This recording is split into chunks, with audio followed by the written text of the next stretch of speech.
আপনাদের সামনে দিয়ে ধীরে ধীরে এগিয়ে চলেছেন এক স্বপ্নের পদযাত্রা। সামনে লোকসভা নির্বাচন, আসন্ন এই নির্বাচনে কংগ্রেস মনোনীত ইন্ডিয়া জোট প্রার্থী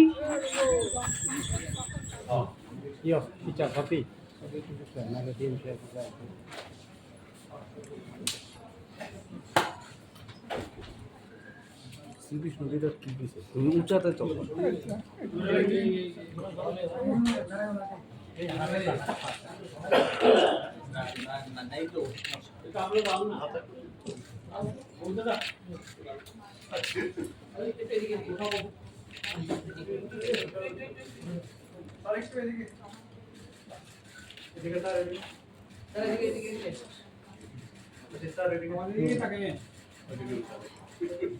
फाइल किया है वेस्ट त्रिपुरा कॉन्स्टिट्यूंसी में कॉन्टेस्ट करने के लिए लोकसभा में, और अभी तक आपको जितने भी सारे प्रचार में आप गए हैं, रिस्पांस कैसा रहा, कितने कॉन्फिडेंट है आप, और ओवरऑल सिचुएशन कैसा है?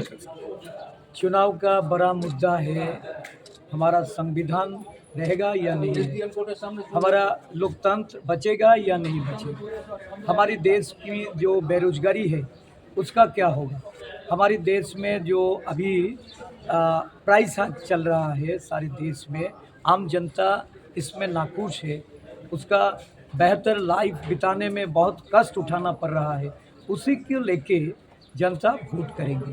हमारा यह भी मुद्दा ये है। और जो लोग बोलता है कि हमारा इशू एक ही है, मोदी जी है, मोदी जी है तो सब मुमकिन है। मोदी जी की 10 साल बिताने के बाद अभी देश का लोगों को भुगतने पड़ रहा है।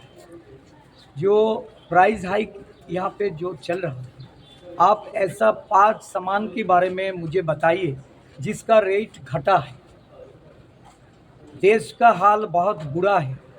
आम जनता एक विकल्प की दिशा में है। इंडिया विकल्प लेके सारे देश में उभर रहा है। उसका यूनिटी, उसका इंटीग्रिटी और पीपल्स की तरह उनका जो कमिटमेंट है, हमारी जो गारंटी है, ये सब लेके आम जनता में बहुत एक उत्साह दिख रहा है। हम लोग अगले इलेक्शन में उसका रिजल्ट हम सबको मिलेगा। यहाँ पर भी इसका बहुत अच्छा असर पड़ रहा है। सर, आपके केंद्रीय नेता थे कन्हैया कुमार, वो आने वाले थे, किसी कारण वो आ नहीं पाए, और आपके बाकी सारे जो केंद्रीय लीडर्स हैं वो आए हैं, तो ये क्यों हुआ है और आपको कैसा लगा? पहले बता रहे थे कि लोग डर गए हैं यहाँ पे, उनके लिए माहौल कैसा है एक्चुअली? सर, एक्चुअली मैं यही बताना चाहता हूँ कि एक डर के मारे कल रात को, देर रात को हम लोगों को एक चिट्ठी मिला, ये कन्हैया जी का प्रोग्राम रिजेक्शन कर दिया। तो ये रिजेक्शन के बारे में हम लोग देर रात तक पूछताछ किया, लेकिन कोई फ़ायदा नहीं। तो इसमें ये प्रूफ होता है कि ये लोग डर गया। कन्हैया आने से जो माहौल बनता है उसको लेके ये रूलिंग पार्टी की जो अंधभक्त है, ये सारे लोग भय के मारे उनका प्रोग्राम किसी भी तरह उसको रोक दिया। लेकिन हम लोग पीछे नहीं हटेंगे, हम आगे कन्हैया जी को यह लेके आएंगे और उसको प्रचार करने के लिए हम लोग पूरी तैयारी में जुटे हुए हैं। हम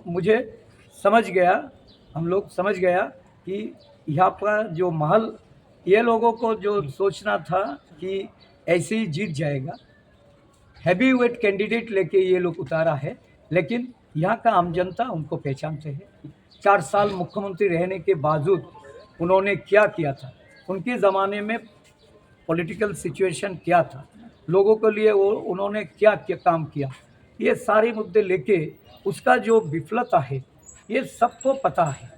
और इसको क्यों रिज़ाइन कराया गया ऊपर से, आज तक यहाँ का आम वोटर जनता किसी को पता नहीं है। उसको तो पहले इसको बोलना चाहिए कि किस लिए इसको उठा के लेके गया, और जिसको उठाया गया अगर ये असफल था तो इसको दोबारा क्यों यहाँ भेज गया, क्यों इसको यहाँ भेजा गया?